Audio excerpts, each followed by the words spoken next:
Hello, welcome. Today we're going to be talking about wireless communication using electromagnetic waves.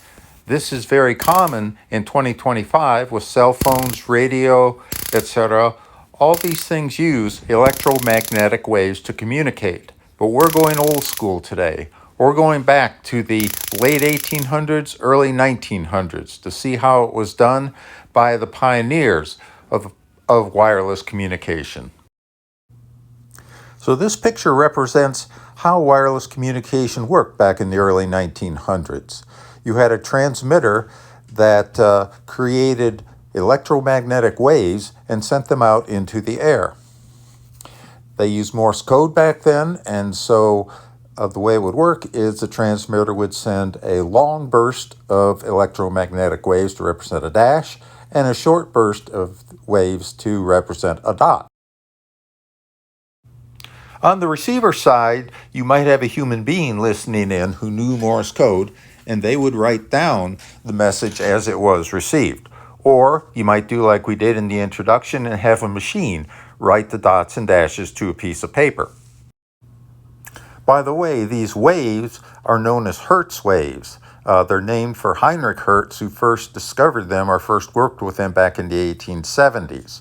And they're still in use today. We still use Hertz waves for wireless communications with cell phones and so forth. So today we're going to be looking at the transmitter and how it works. In part 2 of this video, we'll look at the receiver side. The main job of the transmitter is to create these electromagnetic waves. The way they did it back in the early 1900s was to create a spark of very high voltage alternating current. The waves would then emanate from this spark and travel out into the air.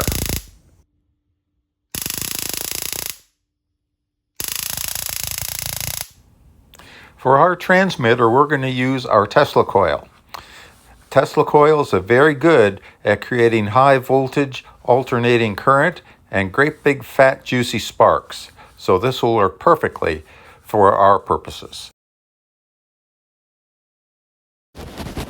To create our high voltage alternating current, we're going to start with low voltage direct current, 5.5 volts at 6 amps. So we take our 5.5 volts of DC and we use it to power these two contraptions here.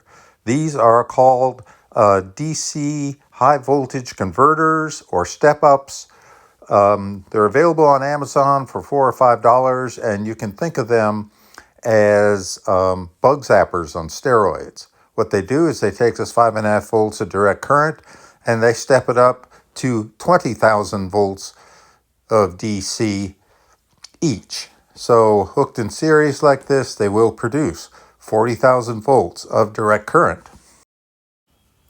Now I'm going to put my danger high voltage sign up again because this 40,000 volts of direct current can deliver one really nasty shock, and I'm afraid I found that out through personal experience. So this is a big step in the right direction. However, we're still not there. First of all, we're still dealing with direct current and we want alternating current. And second, believe it or not, 40,000 volts is not quite enough to do what we need it to do. The next step is to take this 40,000 volts of direct current and jump it across an air gap to create a spark. Now let me be clear, this is not the spark that's used to create our electromagnetic waves and send our message. This is an intermediate step in creating the high voltage alternating current that we need.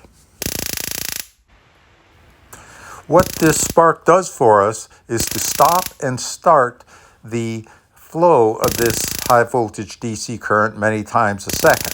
So what you end up with is an intermittent flow of the high voltage DC current. We now get to the coil part of our Tesla coil, and we actually have two coils here. We have a smaller outer coil made of white wire, and this is called the primary coil, and we have a larger inner coil made of copper wire, and this is called the secondary coil. So what happens is our high voltage DC. Our 40,000 volts of DC current flows into the primary coil. What happens when a current flows through a wire, or in this case a coil of wire, is a magnetic field is formed around that coil. So we get a very nice strong magnetic field formed around our primary coil. Remember, we're dealing with an intermittent DC current here.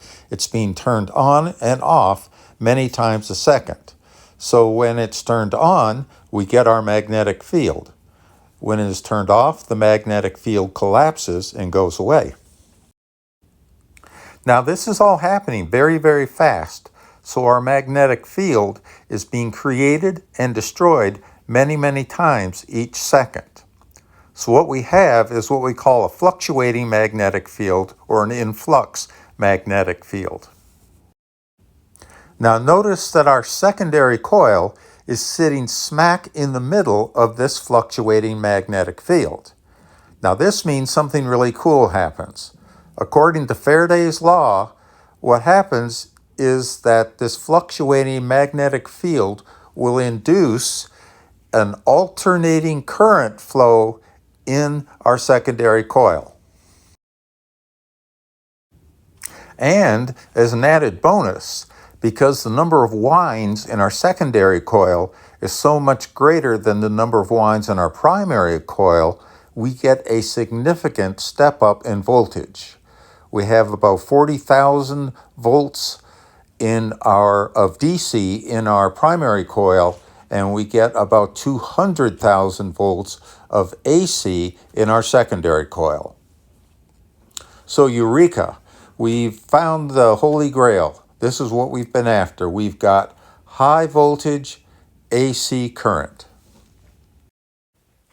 So creating the spark that we need for transmitting is now simply a matter of attaching alligator clips to the two ends of the wire in the secondary coil and separating them by about 2.5 to 3 inches.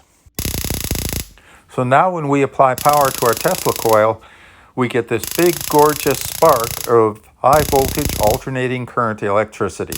The spark emits electromagnetic waves which can be used to communicate with the receiver.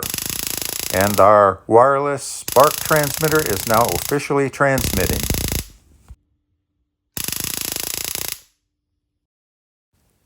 Please stay tuned for part 2 of this video series, where we show how these wireless electromagnetic signals are received and handled by our receiver.